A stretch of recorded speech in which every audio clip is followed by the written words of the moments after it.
buhay o kabiguan, ng ligaya o lungkot. Kaya marapat lamang na tanggapin si Jesus bilang tagapagligtas at Panginoon.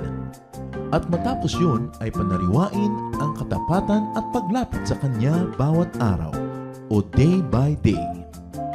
Ang day by day ay naglalayong umalalay sa pang-araw-araw na pamumuhay.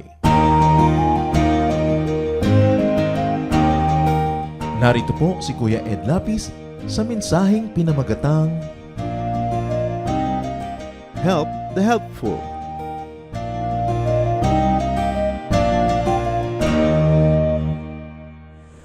May kasabihan po, do not kill the goose that lays the golden egg.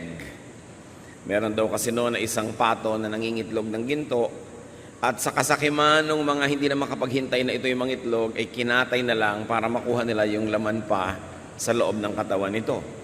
So lalo silang nawalan. In other words, care for the fruitful tree. Kung sino mang puno, alin mang puno ang mabunga, lalong dapat alagaan.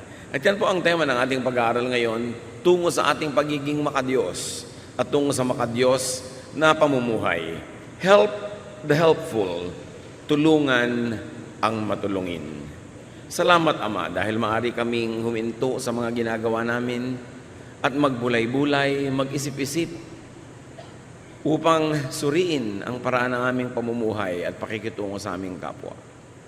Sa paglapit namin sa iyo ngayon, pakidalisay niyo kami, Panginoon, pakalinisin niyo po kami, patawarin niyo kami sa aming mga kasalanan, punuan niyo ang aming mga kakulangan at papagliwanagin niyo po ang aming isip. Dalangin din namin, Panginoon, ang bawat isang narito ngayon na may pakay sa inyo, may hiling, may kailangan. Tugunin ninyo, Panginoon, at bigyan niyo ng mga pangangailangan. Kung ito may kagalingan mula sa mga pisikal na karamdaman, kung ito man ay pagpapalakas ng loob, pagpapatibay ng pananalig, kung ang pangangailangan nito yung mga material na bagay o emosyonal, Panginoon, na pagpapalakas, lahat ng ito ay abot ng inyong kamay. Lumalapit kami sa iyo ngayon, Panginoon, humihingi ng mensahe, ng karunungan at lahat ng iba pang pangangailangan namin. Nawa sa aming pagpapakumbaba sa iyong harapan, nais namin, Panginoon, na ang inyong pong kaluwalhatian ay aming maunawa at nawa loobin nyo, natanggapin namin ang pagpapalang inilalaan nyo sa inyong mga anak. Mangusap po kayong may kapangyarihan, sa simpleng paraan, turuan nyo kami.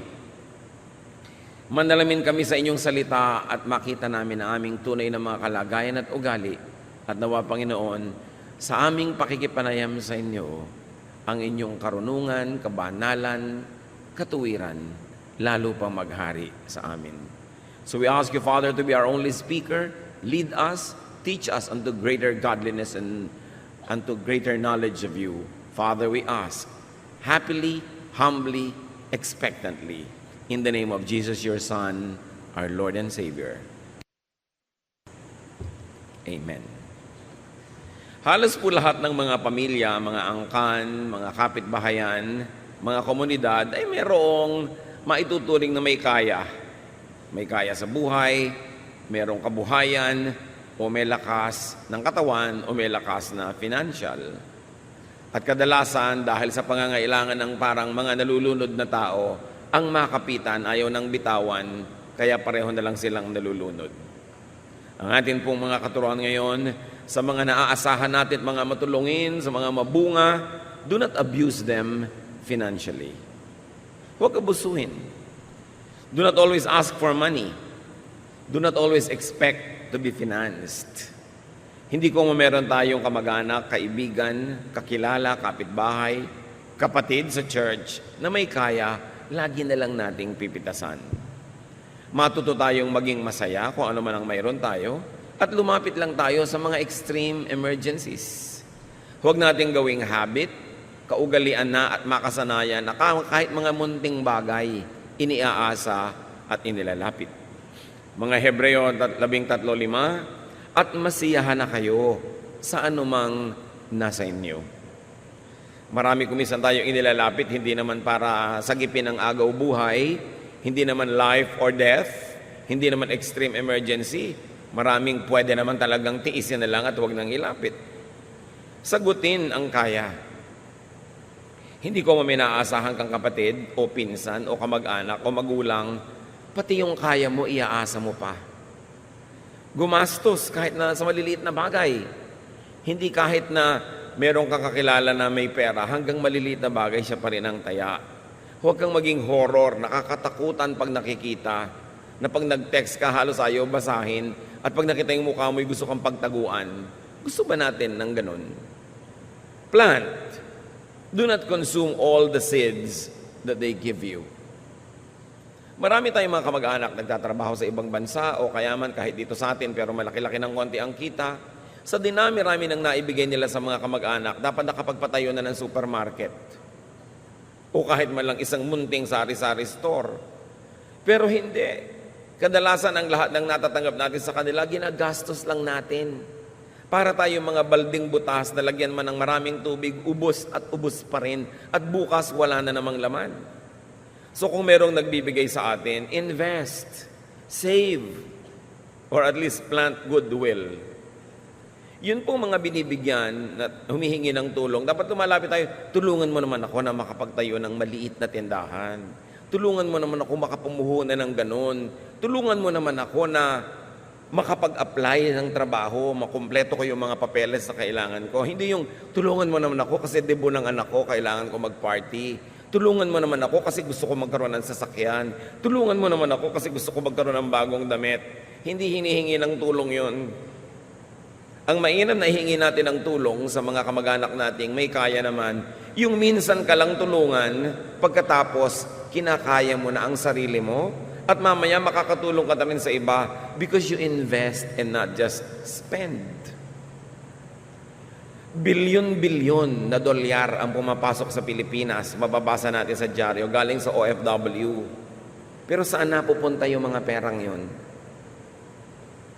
Sa paggagranatsa ng mga anak, sa mga mall, sa pagbili ng mga mahal na cellphone, sa pagdedebu na akala mo prinsesa, nagpapagawa pa ng malaking hagdan kahit wala naman pinuntahang second floor, makapanaog lang sa magandang hagdan. Yung akala mo mga prinsesa na sa totoong buhay naman ay hindi ganun. Why live in a fantasy? Why not live within your means? Isipin niyo mga kapatid, sa bilyong-bilyong dolyares na pumapasok sa Pilipinas, bakit mahirap pa rin ang lahat? Kasi ang pinapayaman lang natin yung mga nagtitinda ng mga kaluhuan. Talagang simba ng simba sa mall. Doon nagta-tithes and offering. At doon nauubos lahat ng salapi. Kaya tuloy pag ang nagtatrabaho sa ibang bansa ay nawala ng trabaho at umuwi, after 6 months, balik na naman sila sa lusak. Wala man lang ininvest yung asawa. Ginasta lahat. Parang wala nang katapusan ng pagtatrabaho ng konting kumikita. Lucas 11, 12 hanggang 13. Kaya't sinabi niya, may isang maharlikang pupunta sa malayong lupain upang ito'y gawing hari. At pagkatapos ito, siya ay babalik. Subalot bago siya umalis, tinawag niya ang 10 sa kanyang mga alipin at binigyan ng mga ito ng tig-iisang gintong salapi.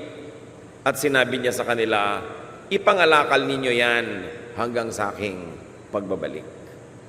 Nakita niyo, hindi sinabing ipang shopping, ipang party, ipang outing, ipang tour. Sabi, ipangalakal. Kaya marami po sa ating mga kababayan, kahit nagkakaroon ng pagkakataong makaahon sa hirap, bumabalik din. Kasi pag nagkakaroon, ang iniisip, gumasta. Hindi mangalakal. Hindi magtayo ng munting negosyo. Ubus at ubus at ubos. Pagkatapos ang trabaho na mga kamag-anak na nasa abroad, susulatan sa kalagitnaan ng buwan, magpadala ka ng pera. Alam nyo naman na buwanan lang ang sweldo nila, na pag hindi pa sweldo, wala pa silang pera. So pag sumulat ka, pinapautang mo sila. Alam nyo ba na napakaraming mga Pilipino abroad na nakaprenda ang mga passport dahil sa pangungutang? Uutang kung kanino, nagpapautang naman ang prenda yung passport ng tao, hawak sa leeg. At ang laki ng tubo. Tuwing humihingi kayo nang hindi kayo kusang pinapadalan, itinuturo nyo lang sa kanilang mangutang sa mga malalaking mga magpatubong nagpapautang.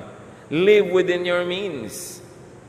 And the greatest way to help people who give you money is to help them by you making money yourself. Para minsan, 2-3 beses ka lang tulungan. Hindi habang panahon, buwan-buwan, taon-taon, habang may buhay. Ambisyonin natin na yung tumutulong sa atin, gumraduate sa pagtulong dahil nakakaya na natin ang ating sarili. Hindi yung tinutulungan mo na yung kapatid mo, mag-aasawa pa ng walang trabaho, magkakaanak pa, pati ngayon yung pamangkin mo, tutulungan mo na rin. Hindi ka na makakalaya kahit kailan. 2 mga taga-Korinto, 9, tandaan nyo ito, ang nagtatanim ng kakaunti ay aani ng kakaunti, at ang nagtatanim naman ng marami ay aani ng marami. E tanong, anong aanihin ng hindi man lang nagtatanim? E di wala. Yung pera mo dapat itinatanim mo para kumita. Itinatanim yan sa edukasyon, ini-invest sa mga bagay na kikita rin. Seeds become harvest only when they are planted, not when consumed. Money increases only when invested, not when spent. So patuloy tayo na maghanap buhay kahit tayo tinutulungan. At patulong tayo doon sa mga may pera na tayo makapagnegosyo para dumating ang panahon, hindi na nila tayo tutulungan. In other words, tulungan ang tumutulong. At kung maaari, huwag nang dumagdag pa sa pabigat. Huwag nang magdagdag sa pabigat sa taong naaasahan. Pabigat ka na nga, wala ka nang hanap buhay, makakabuntis ka pa ng kung sino at mag-aasawa ka nang wala sa panahon, tapos iaasa mo kay kuya. It's so unfair. Nasa iyo lahat ang sarap, dami ng dami ang anak mo, tapos yung ate o kuya mo na tumataguyod sa iyo, hindi na makapag-asawa. What do you call that? That is ungodliness. Pangalawang mga taga-Thessalonica, 3:7-12. Alam naman ninyo na dapat ninyong tularan ng aming ginawa. Hindi kami naging tamad nang kami kasama pa ninyo. Hindi kami nakikain kanino man ng walang bayad. Nagtrabaho kami araw-gabi upang hindi makabigat kanino man sa inyo. Huwag ninyong pakainin ng sino mang ayaw magtrabaho. Ito ang turo ni San Pablo. Sabi kami, kahit entitled kami na suportahan nyo dahil full-time workers kami, hindi kami nagpabigat sa inyo. Gumawa kami ng paraan. Hindi minamalas ang dinadapuan namin na sobra kami pabigat. Talagang pinagpapala dahil napapakain na namin spiritually, hindi pa kami nagpapabigat. Bagamat entitled kami sa inyong support. Sabi ni Paul. At sabi niya, alam niya, hindi nagtatrabaho, huwag pakanin. Isipin niyo, pag namatay sa gutom lahat ang hindi nagtatrabaho, di nawala ng jobless. Na-solve ang unemployment problem. Pero ninonoris mo, pinapadami mo pa. Yung mga anak nating batugan, kinukonsinti ng mga nanay, laging ipinagdidilihensya doon sa anak na masipag, sa anak na nagsisikap.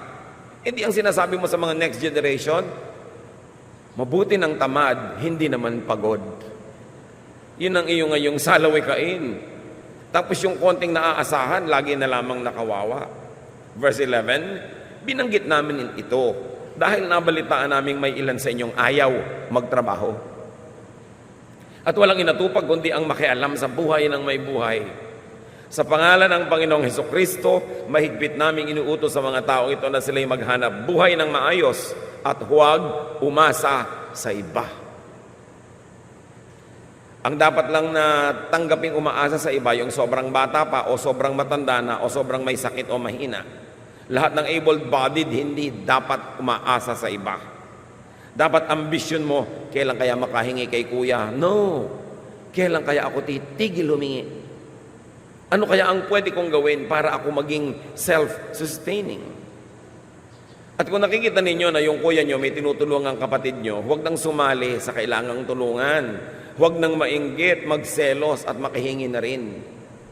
3 kayong magkakapatid o 4, merong isang dapat tulungan, si A. Ang tumutulong si B. Ikaw si C. Maiinggit ka pa kay A na tinutulungan, hihingi ka pa rin kay B.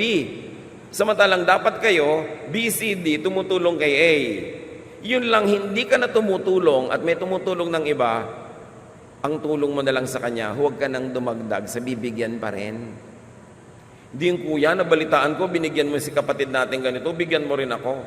Sabi dapat ng kuya, dapat nga katulong kitang nagbibigay doon Ako na lang nga nagbibigay, tapos ngayon dadagdag ka pa sa bibigyan ko. Hindi ba makapal ka?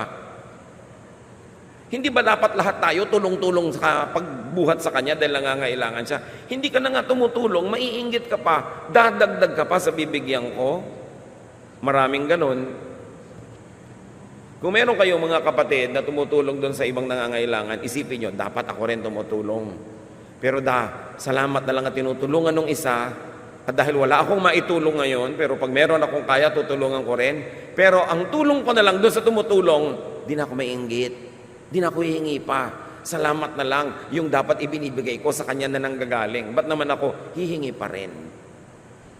Dapat lawak-lawakan ang utak ng mga tao. Huwag nating patayin yung mga pinapakinabangan nating mga mahal sa buhay.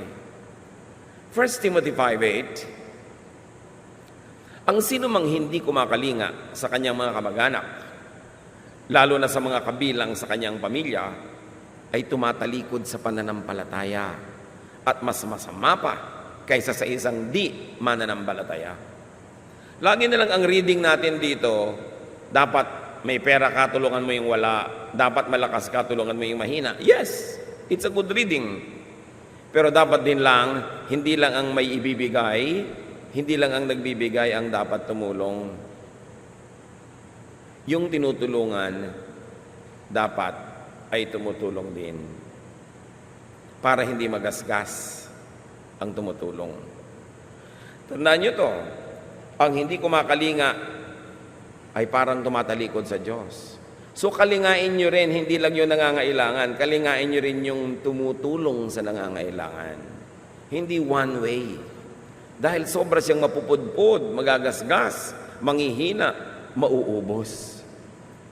Yung hindi nakakatulong ay dapat sumuporta sa tumutulong sa pamamagitan ng hindi na pagsali sa tutulungan o bibigyan. Make it your ambition na hindi ka na kailangang pasanin, and make it your higher ambition na tulungan mong pumasan yung ngayon ay pumapasan na. Hindi na lang forever, siya na lang. Ang nangyayari kumisa sa mga pamilya, yung masipag, yung merong mabungang buhay, yung kumikita, buong buhay na niya, napasanin yon. Wala nang ibang tutulong. Dapat ambisyon natin, kawawa naman si kapatid, lagi na lang siya. Magsisikap ako para matulungan ko siya. At kung maaari, mapag-graduate ko siya at sasabihin kong, pahinga ka na muna, ako na muna ang tutulong doon sa mga nangangailangan ng tulong. Hindi yung, siya naman itong may pera, siya naman yung may kaya. Alam niyo yung ganong attitude? Binubulag na lang natin ating sarili para huwag tayo mag-guilty sa hindi pagtulong. Kaya kinukonvince mo ang sarili mong, hayaan mo na, si ate na lang, malaki naman ang kita niya. Malaki nga, pero ang laki din ang kinukuha niyo, wala nang natitira sa kanya. Huwag lagi-langit din sinasabing, hoy, may handaan. Ang pag-gastusin natin si ganun kasi malaki naman ang kita niya.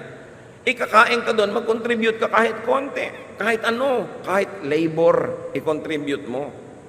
Pero hindi yung laging nakaasa ka na lang ng buong buo. Mga taga-Galasya, 6:2. Magtulungan kayo sa pagdadala ng pasanin ng bawat isa. Sa gayong paraan ay matutupad ninyo ang utos ni Kristo. Pinag-uusapan una na yung pasaning espiritual, pero hindi puwera dyan yung mga pasaning pisikal, material, at financial. Make it your ambition to help the helpful.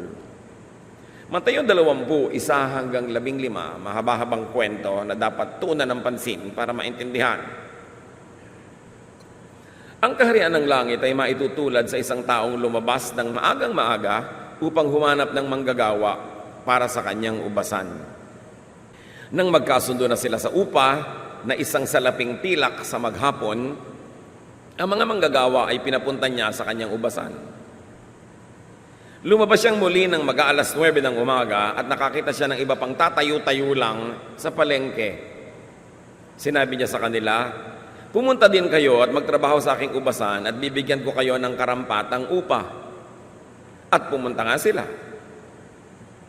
Lumabas na naman siya. At nang mag-aalas 12 ng tanghali, at nang mag-aalas 3 ng hapon, at ganun din ang ginawa niya. Nang mag-aalas 5 na ng hapon, siya ay lumabas muli, at nakakita pa ng mga ibang wala ring ginagawa. Sinabi niya sa kanila, bakit tatayo-tayo lang kayo dito sa buong maghapon? Kasi po'y walang magbigay sa amin ng trabaho. Sagot nila. Kaya't sinabi niya, kung gayon, pumunta kayo at magtrabaho sa aking ubasan. Nang gumagabi na, sinabi ng may-ari ng ubasan sa kanyang katiwala, tawagin mo na ang mga manggagawa at bayaran mo sila magmula sa huli hanggang sa unang nagtrabaho. Ang mga nagsimula ng mag-aalas 5 ng hapon ay tumanggap ng tigi-isang salaping pilak. Nang lumapit ang mga nauna, inakala nilang tatanggap sila ng higit doon. Ngunit ang bawat isa ay binayaran din ng tigi-isang salaping pilak. Nang magkagayon, nagreklamo sila sa may-ari ng ubasan. Sinabi nila, 1 oras lamang gumawa ang mga huling dumating. Samantalang maghapon kami nagtrabaho at nagtiis sa nakakapasong init ng araw. Bakit naman pinagpare-pareho ninyo aming upa? Sumagot ang may-ari ng ubasan sa isa sa kanila, kaibigan, hindi kita dinaya. Hindi ba't nagkasundo tayo sa isang salaping pilak? Kunin mo ang pera, ang para sa iyo at umalis ka na. Ano sa iyo kung ibig kong bayaran ang nahuli ng katulad ng ibinayad ko sa iyo? Wala ba akong karapatang gawin sa ari-arian ko ang aking maibigan? Kaya ba't naiinggit dahil kayo'y nagmagandang loob sa iba? Kayo ba'y naiinggit? Sabi niya, dahil ako'y nagmagandang loob sa iba. So anong lesson? Wala kang pake sa pera ng iba. Yun lang. Kung sino gusto niyang bigyan, edi bigyan niya. Kung hindi ka binigyan, di wag. Hindi mo naman kita yun eh. Ngayon, kung mas marami siyang ibinibigay sa iba kesa sa iyo, ano naman sa iyo, hindi mo naman pera yon. Yan ang problema sa mga kamag-anak. Gusto nila fair. In other words, fair ang pagbibigay sa kanila. Sa mag-asawa, ibang usapan ha, meron kayong paki sa isa't isa dahil kayo'y iisa na sa Panginoon. So kung merong tumutulong, mas maraming ibinibigay doon sa iba, huwag na kayo magselos pa. Pasalamat at may tumutulong at hindi na ikaw ang kailangan pang tumulong. Pasalamat at may umaako ng dapat ay cargo mo na rin. Ruth 2:17-23. Si Ruth, alam natin, ay namatay ang asawa na anak ni Naomi at nung si Naomi bumalik sa kanyang sariling bayan, pinawawalan na niya si Ruth para umuwi na doon sa sarili din niyang bayan, pero sumama si Ruth. Tinulungan niya si Naomi dahil matanda na. Si Ruth ay namulot hanggang gabi ng mga trigo. At pagkatapos ay giniik niya ang kanyang napulot. Halos 5 salop na cebada or barley ang nakuha niya. Umuwi si Ruth at pinakita sa kanyang biyena ng naipong cebada at ibinigay pa niya sa matanda ang lumabis niyang pagkain. Nagtanong si Naomi, saang bukid ka ba namulot ngayon? Pagpalain nawa ng Diyos ang taog ng magandang loob sa iyo. At ikinuwento ni Ruth ang nangyari sa kanya sa bukid ni Boaz. Kaya sinabi ni Naomi, pagpalain nawa siya ni Yahweh na hindi nakakalimot sa kanyang pangako sa mga buhay at sa mga patay. Idinugtong pa niya, malapit nating kamag-anak ang taong iyon.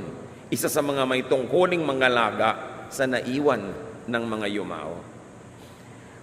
May kaugalian po sa Israel na pagka nabiyuda ang isang babae, yung mga kamag-anak ng lalaki, itinataguyod yung biyuda. Kaya, nung itinanong ni Naomi sa kanyang manugang na si Ruth, kanino ka ba nagdilihensya ngayon? Kanino ka namulot?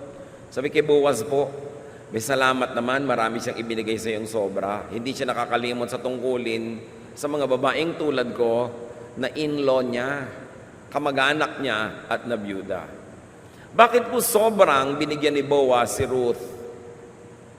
Hindi dahil may gusto si Boaz kay Ruth, kundi dahil tinutulungan ni Ruth si Naomi na dapat sana'y tinutulungan din ni Boaz. In other words, inaako mo ang dapat sana'y tungkulin ko rin, therefore tutulungan kita. Hindi yung dahil inaako mo, pasensya ka, ikaw na lang ang umako dyan. Ganun ang ugali ng marami sa atin. Ikaw naman ang may kaya, ikaw naman ang tumutulong, di ikaw na lang. Kawawa naman yung na-assign. Sa magkakapatid,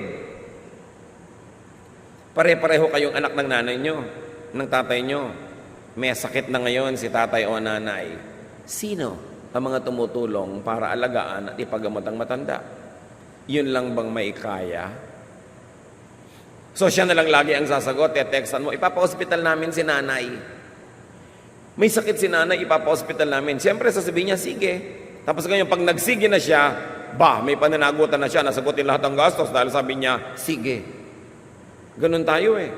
Te-text ka, hindi lang para ipaalam na may sakit ang matanda, para i-assign ng gastos. At pag sinabi ng tinext, alam nga naman sabihin ng tinextan mo, huwag mong ipagamot. Di sabi, siyempre, ipagamot nyo. Oy, sabi ni ate, ipagamot daw natin. Lagot ka ngayon ate, ikaw na lang ang gagasta. Lahat ng mga anak na pinalaki, lahat ng mga pamangkin na pinalaki at tinulungan, lahat ng mga inaruga nung matanda, dapat pare-parehong tumutulong. Hindi lang yung may pera. Ngayon, wala kang pera, ikaw magbantay, ikaw ang mag-alaga. Sa gastusan, hindi ka taya, pero sa trabaho, yun naman ang sasagutin mo. Hindi yung kung sino na lang ang kasama. Kung minsan, mga kapatid, unfair tayo. Kung sino ang kasama ng magulang natin doon sa matandang bahay, siya na lang lahat ang mag-aalaga. Bakit? Siya lang bang ipinanganak? Siya lang ba ang pinalaki? Kaya yung old maid na anak na kasama doon sa bahay, siya na lang ngayon ang alaga ng alaga. At yung mga kapatid, text pa ng text, baka napapabayaan mong nanay. Hoy, tumigil ka ng kati-text, umuwi ka at mag-alaga ka rin ng nanay mo. Pagdadating pa, bakit hindi pinapalitan ng punta ng nanay? Bakit marumi dito? Abay, maglinis ka. Anong tingin mo sa kapatid mo na kasama ng magulang mo, siya na lang ang alilan nyo? At ganun ang madalas mangyari. Ang galing-galing magpayo kung paano aalagaan ng matanda, pero sa totoo, hindi naman nag-aalaga. Ngayon, kung hindi ka makapag-alaga, gumastos ka, magpadala ka ng pera. Pare-pareho kayong may pananagutan. Huwag natin lamang ituon sa isa ang pananagutan. May kapatid kayong nangangailangan, may isang kapatid na tumutulong, at sa lagay, siya na lang lagi. Kahit ba may kaya siya, kahit kahirap, kahit ka mahirapan, tumulong ka rin. Kasi kapatid ka rin. Di ka exempted. Your poverty or your need is not an excuse for you to be irresponsible. Dapat tulong-tulong. At pasalamat tayo na may mga Ruth. Kaya si Boaz, nung malaman niya na si Ruth ay tumutulong kay Naomi, lagi niyang binagbigyan ng maraming mga blessing si Ruth. Dapat tinutulungan natin yung tumutulong. Pagpalain ang mga matulungin. And do not over-depend on them. Unang mga taga-Thessalonica, 4:11-12. Pagsikapan ninyong mamuhay ng tahimik, pakialaman ang sariling gawain, at magtrabaho kayo upang mabuhay tulad ng itinuro namin sa inyo. Dahil dito, kayo ikagalang ng mga hindi mananampalataya at hindi kayo aasa sa iba para sa inyong ikabubuhay. Isa yan na number 1 Christian ethic. When you are not too old or too young and where you are not sick, do not depend on others. Huwag sobrang pagurin, inisin at patayin ang tumutulong. Reward, do not punish the giver. You reward the giver with rest, with help, with assistance. Kahit paminsan-minsan. Kung meron kayong kamag-anak na linggo-linggo inililibre kayo mananghalian dahil kaya naman niya, di salamat, ambisyonan niyo naman kahit isa sa 52 linggo ng taon, kahit isa. Kayo naman yung maglibre. Kahit nasasabi mo, ako maglilibre ng lunch ngayon at fasting tayo. Water lang. Kasi yan lang ang afford ko. Ipakita nyo naman na meron naman kayong hangarin na tumulong kahit minsan. Siguro hindi naman makakaiba ng kayamanan at hindi naman makakapagpayaman o makakapagpahirap yun doon sa laging naglilibre. Pero konsuelo lang niya na makita sa inyo na kahit paano may intensyon kayong tumulong at hindi na lang kayong laging libre. Konsuelo lang. Hindi na yung halaga, hindi na economic value. Ipakita mo lang, alam mo kapatid, alam mo pinsan, alam mo kaibigan, talagang ito lang ang kaya ko kamatsile. Ito ang lunch natin ngayon. Pero at least, di ba, 52 weeks in a year, 51 ka na lang maglibre. Yung ika-52nd, ako na lang. Kahit ganito na lang. pandesal at condensed milk. Ipakita mo man lang na sa abot ng iyong makakaya, may intention ka na tumulong. Yun lang magpapataba na ng kanyang puso, magpapaginhawa na ng kanyang kalooban. Kasi kung minsan, alam nyo, ang takot ng mga taong laging sila ang taya, hindi na sila mahal, pinagsasamantalahan na lang, ginagamit na lang. Kailangan nating ipakita sa kanilang, hindi totoo yun, talaga lang hindi namin kaya. Pero sa mga mumunting bagay, paminsan-minsan sa makakaya namin, rest ka, kaming bahala. That is what many people need to know and to see. Dapat nating alagaan ang punong mabunga. Hindi yung, alam mo, birthday mo, mayaman ka naman pinsan, hindi na kami nagregalo sa iyo because you have everything. Yes, I have everything, but among this everything, did something come from you? Wala naman. So, okay, pwede ka siguro hindi na magregalo ng mahal dahil afford naman niya. Pero magregalo ka naman kahit pinato yung dahon na may nakalagay na hugs. Ipakita mo man lang na meron kang amor, meron kang pagtingin na aalala mo rin siya. Hindi kailangang mahal. Yan ang pinakamalaking pagkakamali ng marami sa atin. Pag meron tayong kamag-anak, kaibigan na mayaman, di na natin nireregaluhan kasi sinasabi natin they have everything, pero dinaramdam din nila pag walang natatanggap mula sa inyo. Kahit man lang balutan ng chiclet na sinulatan ng verse, bigyan nyo. Ipakita nyo lang, naaalala nyo rin. Hindi kailangang mahal. As in expensive, pero dapat mahal as in loved ang tao. Mayaman, mahirap, may pera o wala, pare-pareho lang tayong nangangailangan ng pagtingin. At yun ang nane-neglect natin. Lahat ng atensyon ibinibigay doon sa mahirap, sa maralita, sa may sakit. Hindi na pinapansin yung malakas, yung meron. Ganon din yun, tao rin yun, nangangailangan din siya ng assurance na siya'y pinapahalagahan. Hindi, kaya naman niya, siya na lang. Yan ang mga pagdaramdam ng maraming mga may kaya. How do you not abuse your loved ones? Give them the chance to save. Give them the chance to rest from spending. Hindi komo, meron silang kaya, uubusin nyo. Tapos wala silang savings. Pag sila yung nangailangan, pobre na rin sila, malalapitan ba naman kayo? Meron ba kayong ilalabas para tulungan sila pag sila yung nangailangan? Kung wala, pues payagan nyo silang makapag-save. Para kung sila ang dapuan ng matinding pangangailangan, hindi nyo naman matutulungan, at least ang naging tulong nyo, hinayaan nyo man lang silang makapag-impok. Hindi nyo inagad, hindi nyo inuubos. Mateo 25:27, bakit hindi mo nalang ilagay sa bangko ang aking salapi? Kahit paano'y may tinubo sana ito. Sabi nung nagbigay ng pera. So nag-aantay ng tubo ang Diyos sa kanyang mga investment. At kahit tao, pag may ibinibigay, hindi man sabihin, may inaantay naman siyang tubo. Kung hindi man pera, at least pakonsuelo. Isaiah 55:2, bakit gumugugol kayo ng salapi sa mga bagay na hindi nakakabusog? Natatandaan ko ang lola ko, minsan, kami ay nasa isang public place, may nagtitinda sa kanya ng chiclet. Ang kulit-kulit, ang pilit-pilit nung nagtitinda. And finally, nairita na yung lola ko, tiningnan siya ng matalim at sabi niya, bakit? Nakakabusog ba yan? Talsik ang nagtitinda. Bakit ka nga naman bumibili ng hindi nakakabusog?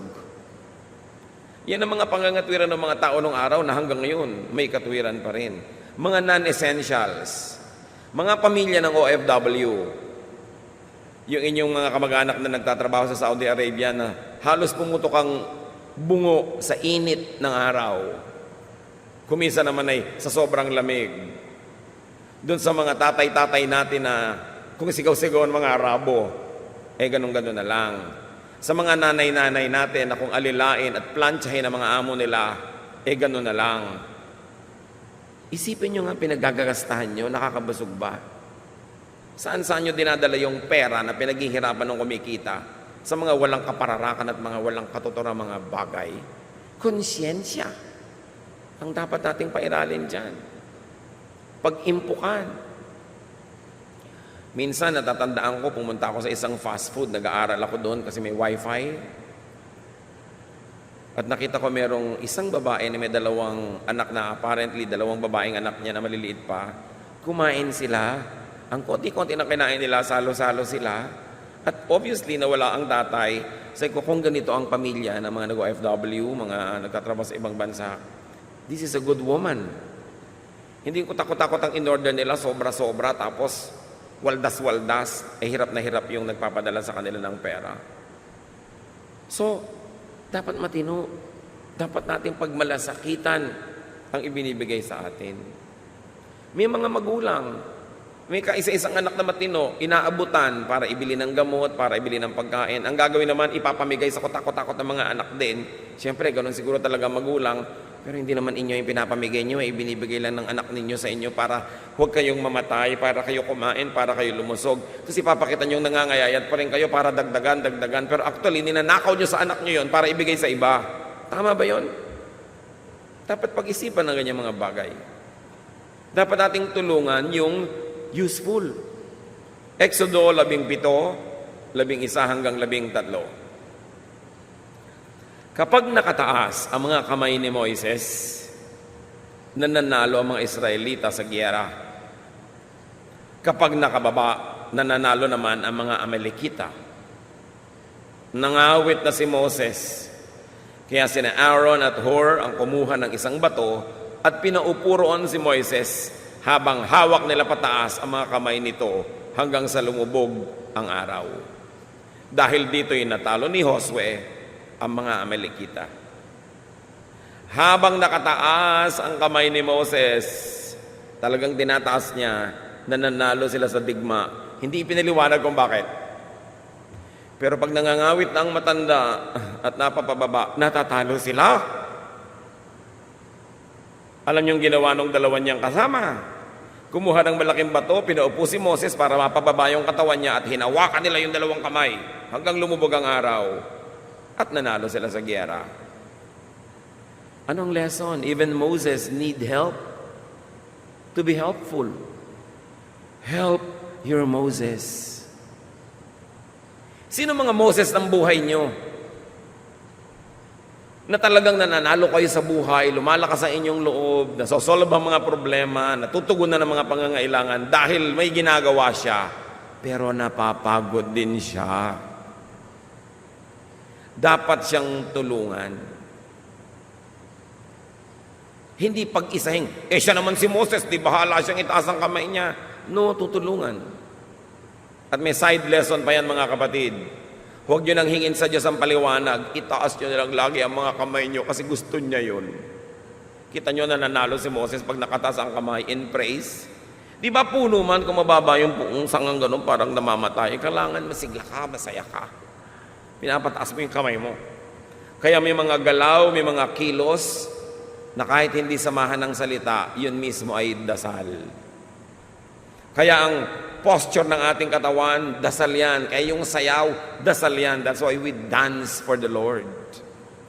This is prayer without words. Dahil hindi naman laging kailangan mo ng salita sa Diyos, naiintindihan niya kahit yung kilos ng katawan. Sacred movements. Kaya mahalaga yung nauunawa natin yung mga bagay na ganyan. Pero ang babalikan kong leksyon, help your Moses. Sino man ang Moses ng buhay nyo, huwag nyong pagurin sobra, tulungan nyo. Treat them as more than just financiers. Make them feel loved, protected, and cared for as well.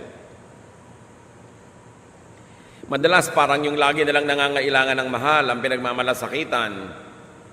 We must also celebrate the helpful.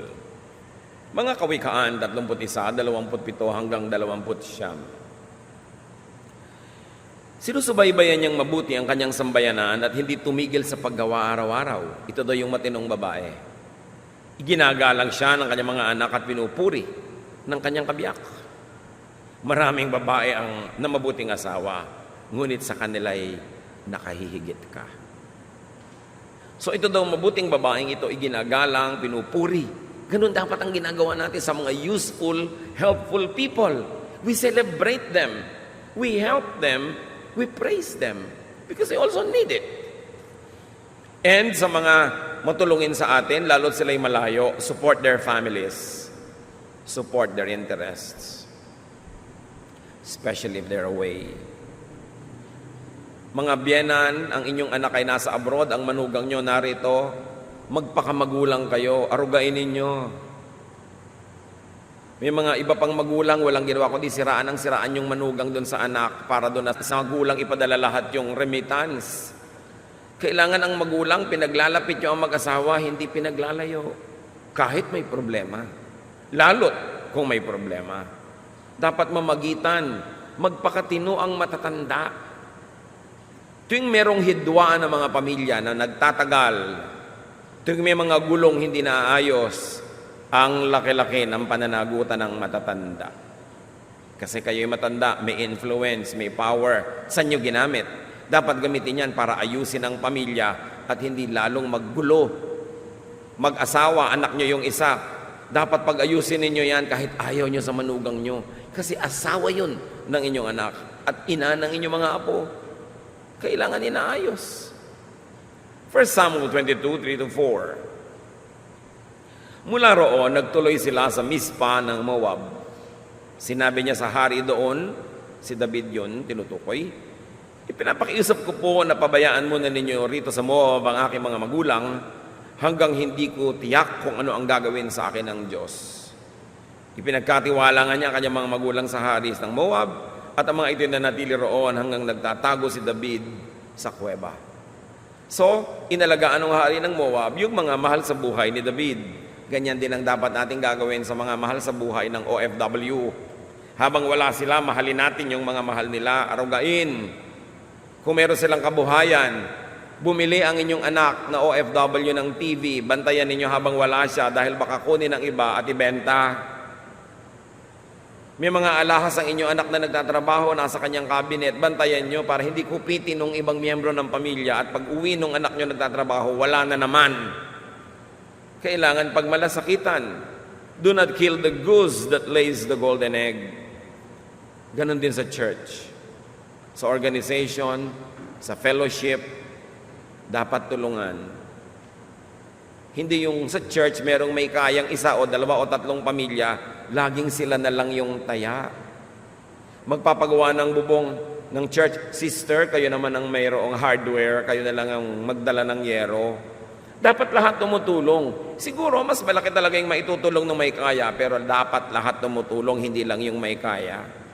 Meron po tayong pangangailangan ng ating church. Lahat ng tao, whoop, tingin nandun sa member na mayaman. O, bakit kayo nakatingin sa akin? Ako na naman, ako. Alam nyo, hindi lang kumikibo yung mga may kaya sa church, pero halos kulang na lang nila sabihin yun eh. Lagi na lang sila yung taya. Dapat, hindi ganun. Kung wala kayong ibayad, di huwag kayong kumain. Pag inalok kayo para ilibre, doon pa lang kayo sumama, pero hindi nandun na kayo agad ine-expect libre kasi may tindahan naman siya, ang bili-bili nga. Nakikita lang natin kung minsan yung naiimpok o kinikita ng kapwa, pero hindi natin nakikita yung pagdurusa nila para makapag-impok o kumita. Hindi natin nakikita yung sakripisyo nila. Kailangan hindi tayo makisali sa pamimitas sa hindi naman natin itinanim. Liban na lang, kusa kang binibigyan. So obvious ba lahat ng sinasabi natin mga kapatid? Ang buhay Kristiyano ay hindi nagpapabigat sa kapwa. Nagpapabigat tayo sa mga panahong may emergency need. Natural lang, nagtutulungan tayo, magkakapatiran tayo eh. Sa pamilya, natural, magkakamag-anak. Pero sa mga emergency needs lang yun.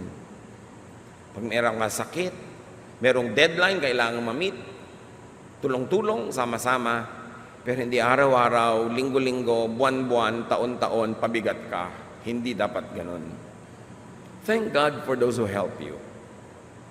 Ang pag-isipan natin, paano makakatulong sa kanila, paano makakabawas sa dalahin, hindi yung kung paano na naman makakapagdilihensya at paano kung minsan makakalamang.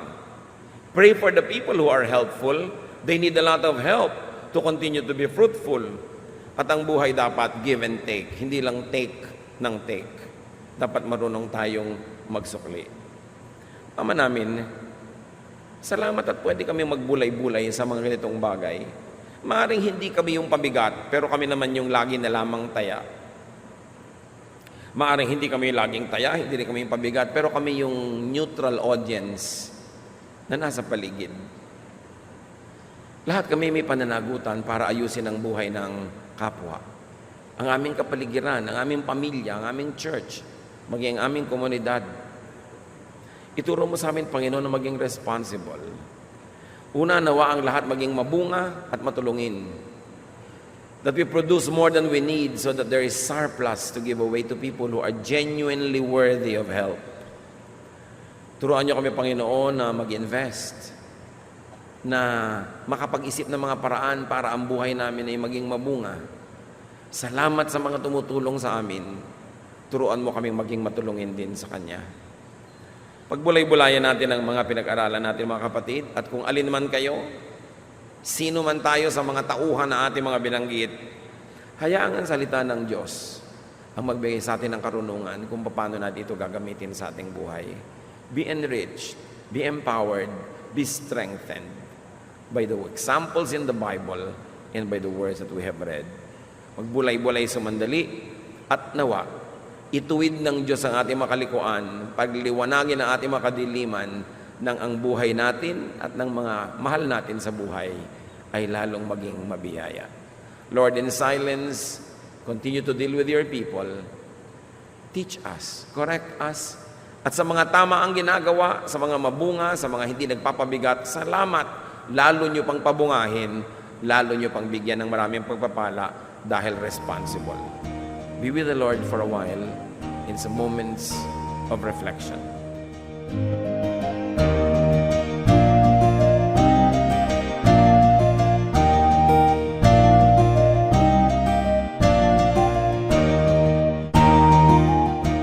Ang katatapos pong mensahe ni Kuya Ed Lapid ay pinamagatang Help the helpful.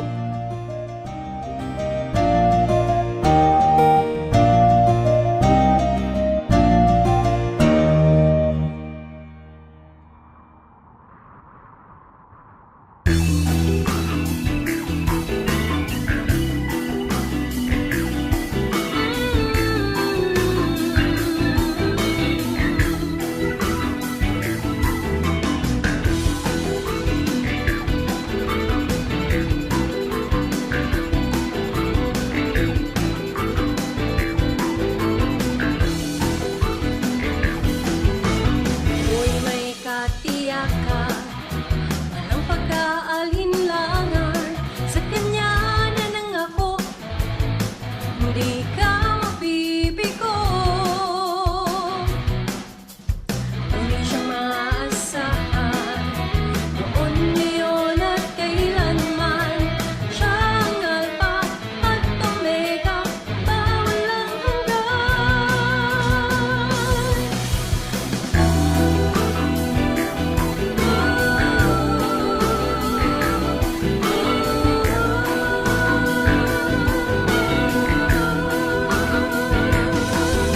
Ako'y may katiyakan, walang pagkaalinlangan, sa Kanya na nangako, di ka mabibigo. Muli siyang maaasahan, noon, ngayon at kailanman. Siya ang Alpha at Omega, walang hanggan. Ang Diyos na di buhay, ang Diyos na di buhay, ang Diyos natin ay buhay, magpakailanpaman. Ang Diyos na di buhay, ang Diyos na di buhay, ang Diyos natin ay buhay, magpakailanpaman.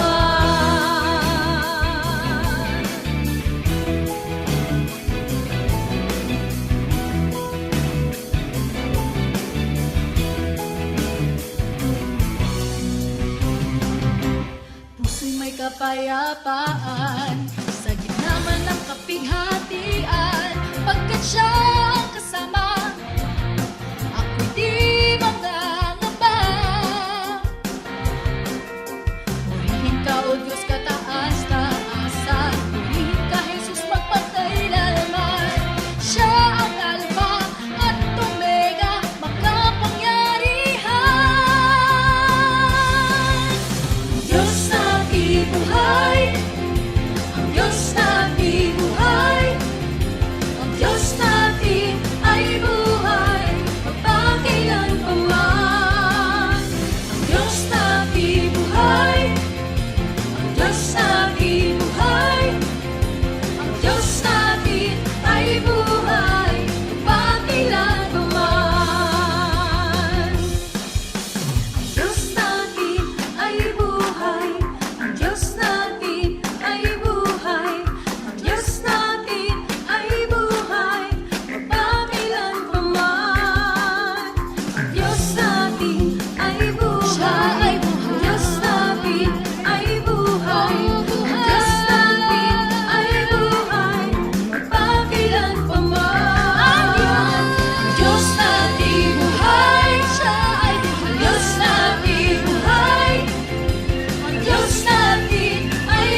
Dumako po tayo sa mga hiyas ng bayan, mga bagay po na maaari nating kilalanin, pag-aralan, ipagmalaki bilang mga Pilipino, hindi naman para magyabang, kundi para magkaroon po tayo ng mahalagang pagtingin sa ating mga ninuno, sa ating nakaraan at sa ating sarili. Sabi nga po, ang hindi lumingon sa pinanggalingan ay hindi nakararating sa paroroonan. Kaya mahalaga rin naman na atin pong pagbulay-bulayan, pag-aralan, yung mga karunungan ng ating bayan. At ngayon po ang ating hiyas na itatampok ay isang kasabihan. Bakit po hiyas ang kasabihan? Sapagkat bago naman tayo makagawa ng isang kasabihan, kailangan ng napakahabang panahon, ng pag-aaral, ng pagmamatyag, at ng isang sensitibong puso sa mga katotohanan sa daloy ng buhay. Bawat isang kasabihan po ay maaaring isa o maraming buhay na nagtulong-tulong, nagsama-sama upang makita ang mga batas ng buhay, ang mga daloy ng mga katotohanan. Kaya nga po, ang isa nating pagbubulay-bulayan ngayon na kasabihan ng ating bayan na hinango po sa koleksyon ng UP Cultural Dictionary for Filipinos ni Thelma Quintanar at mga kasama. Sabi po ng kasabihang ito, ang bayaning masugatan, nag-iibayo ang tapang. Tama nga naman po.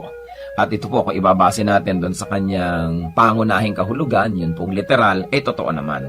Sa mga larangan ng digmaan, yung mga bayani, habang nasusugatan, habang tinatamaan at nagdurugo o kaya po ay lumilipad ang mga punglo sa paligid, ay lalong tumatapang. Yun po yung mga bayani, siyempre may mga duwag na pag nasugatan, umaatras naman. Pero ang mga bayani, pag nasusugatan, nag-iibayo pa ang tapang. Subalit higit po dito sa pangunahing kahulugan nito na yung literal, meron pa pong malalim na kahulugan siyempre ang hiyas ng bayan na kasabihan na ito. Na ang taong talagang matining ang loob, ang taong talagang mahusay ang kalooban, ang tao na talagang magiting ang kanya pong pagkatao, habang siya po ay hinahamon ng mga nakapaligiran, habang siya po ay pinipilit na ikulong, ay lalo naman siyang nagpipilit na makalaya. Habang siya ay minamaliit, ay lalo naman niyang pinapatunayan ang kanyang kadakilaan. At habang siya po ay pinahihirapan sa kanya pong pagtatangkang makamit ang kanyang minimithi, ay lalo naman po siyang nagsusumigsa at lalo naman siyang nagsisikap na malampasan ang mga hadlang na ibinibigay sa kanya. Yan po ang tunay na kabayanihan. Hindi madaling matakot, hindi madaling umatras, hindi ningas kugon, hindi madaling panghinaan ng loob, at hindi madaling alisan ng damdaming marubdob upang maituloy ang mga dakilang adhikain. Yan po ang isang tunay na kabayanihan.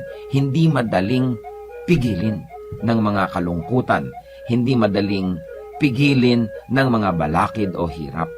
At yan po ang isang tunay na kabayanihan. Yung pong tayo ay magkaroon ng isip na kapag naidalangin na natin at nadesisyon na natin gawin ng isang bagay, hindi tayo madaling hadlangan. Habang nagkakaroon ng hadlang, lalong tumitibay ang ating determinasyon na ito'y malampasan. Habang tayo nasusugatan, lalo tayong tumatapang. Yan po ang isang magandang kaugalian ng ating bayan na dapat nating alalahanin. Hindi po yung ningas kugon na sabi ng mga banyaga tungkol sa atin, kundi yung kasabihang ito, ang bayaning masugatan, nag-iibayo ang tapang.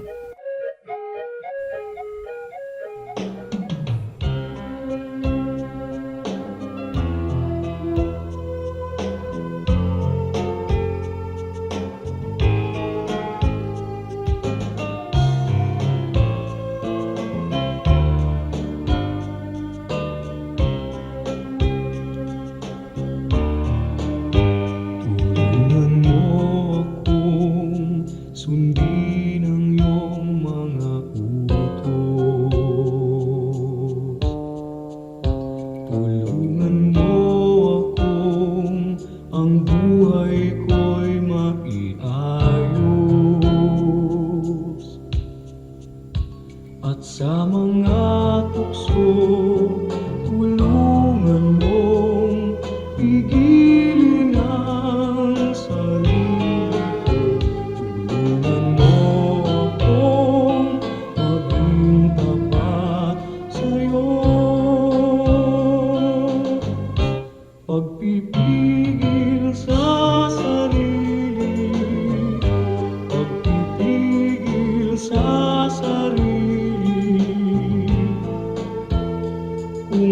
nalulungkot at nalulumbay, magtiis at maghintay, pagpipigil sa sarili, pagpipigil sa sarili,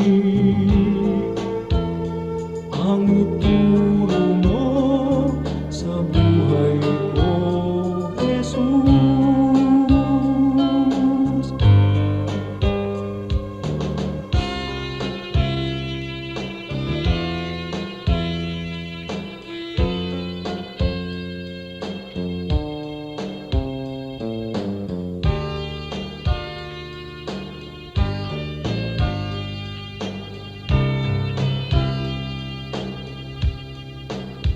At sa mga tukso'y tulungan mong pigilin ang sarili ko.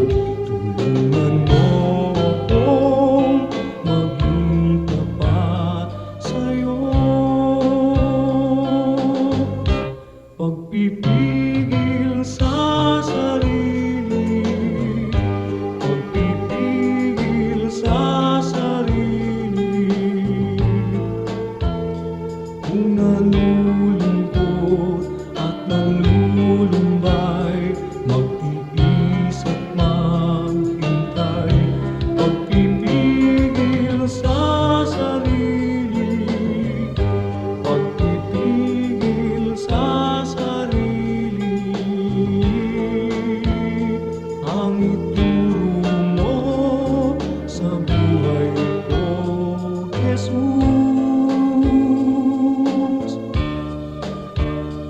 Ang ituro mo sa buhay ko, Jesus.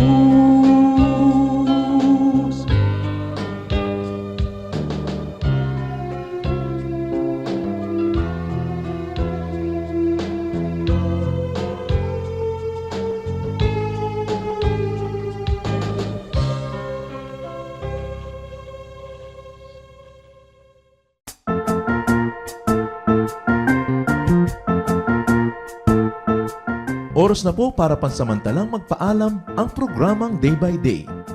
Tayo po'y magsama-sama tuwing ika-6 hanggang ika-7 ng umaga, araw-araw. Magandang umaga po at mabuhay ang Panginoong Hesus.